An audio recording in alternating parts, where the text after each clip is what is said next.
So Joe, first of all, your first, say, extended proper loan spell, how's it been for you so far? It's been brilliant. I've really enjoyed it. Like you said, my first proper season in men's football, so it's been a really good experience. You learn a lot of new things about yourself and how you can adapt to men's football, which is a big thing, and I've really enjoyed it, learned a lot, and it's a year that I'll look back on with fond memories. How big is that step up from the academy into the first team picture, League Two? Is it a bit of a different ballgame? Yeah, it's definitely, there's so many things that are different. It's hard to name every single one, but just the competitiveness. It's a proper game, and it means stuff to the fans, which is the difference between reserve team football and senior football. There's a need to win, which there isn't in academy football, and I think that's a massive difference. Do you see this extended period as your time to maybe kick on with your career now? Is this a platform you can build upon? Hopefully. I mean, that's what I was always looking for. You need that run of games, I think, at senior level to hopefully give me a bit of a springboard for the future. But I haven't really seen it as that. I've seen it as I've come here to contribute, and I've come here, the gaffer brought me in to try and be a part of this team.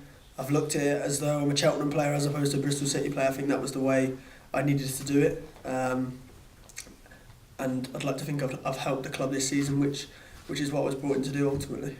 With Bristol perhaps performing maybe above expectations to some extent, obviously they've fallen away a little bit. Is that somewhere you see yourself long term?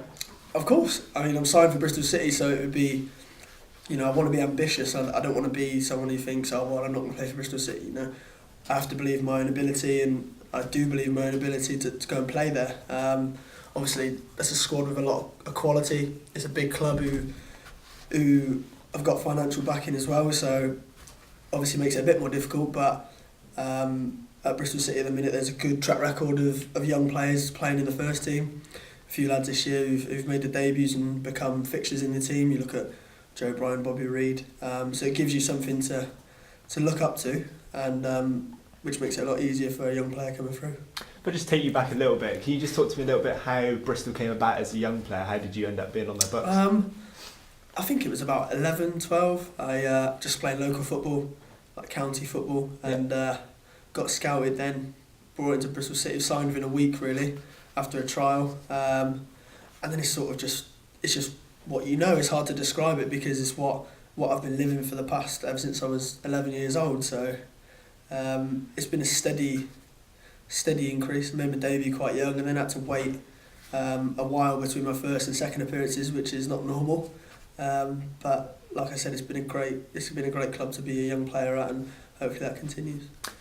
Was perhaps your academic studies put on the back hold if 11 looking to be a pro, making a debut early? I think it's a tricky question because it is very difficult to stay focused as much as possible in school when especially when I got a scholarship at I think 14, 15, so the last 2 years of my school life I knew that I had that opportunity to go into full-time football after school, so it was maybe a bit difficult to concentrate as much as the other students, but I'd like to think I still tried hard in school and came up with a few decent qualifications, so but yeah, like I said, I've always wanted to be a footballer, and that probably came across in school, to be honest.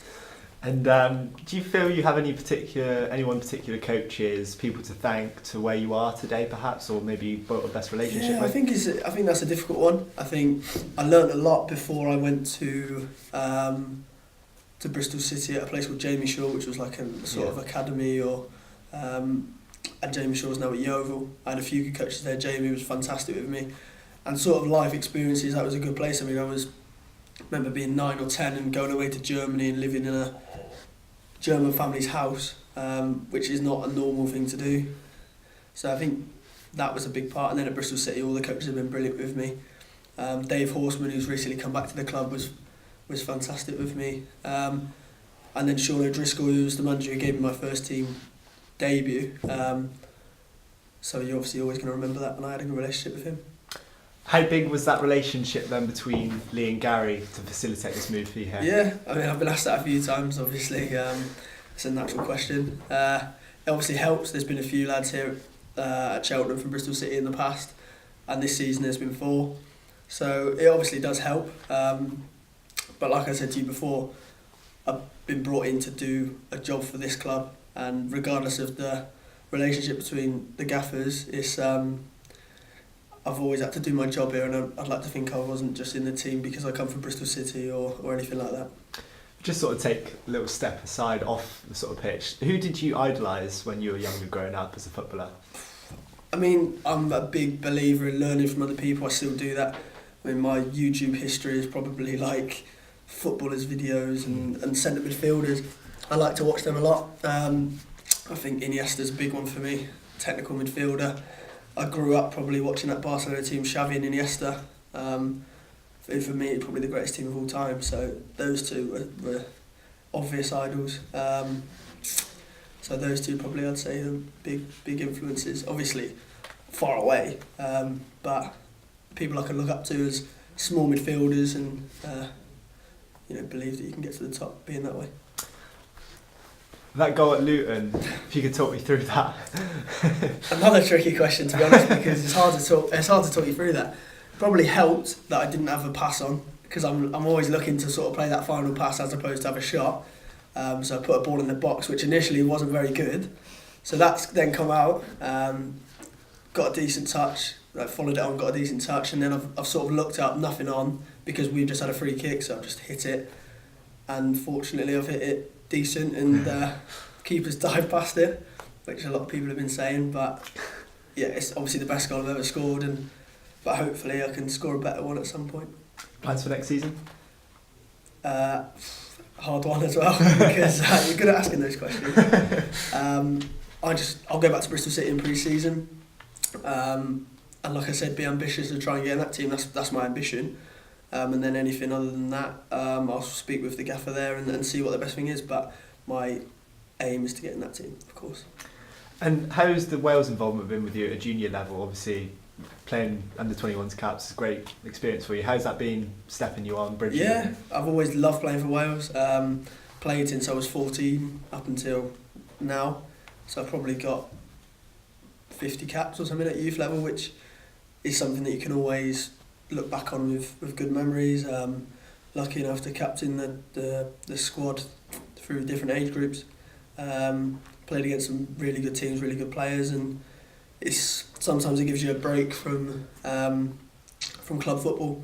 You know, you're in the same environment every day, seeing the same people, and as much as I love the boys here or wherever, sometimes it's good to get away and experience new things and new ideas, and it's always been good to have that break from club football, I think.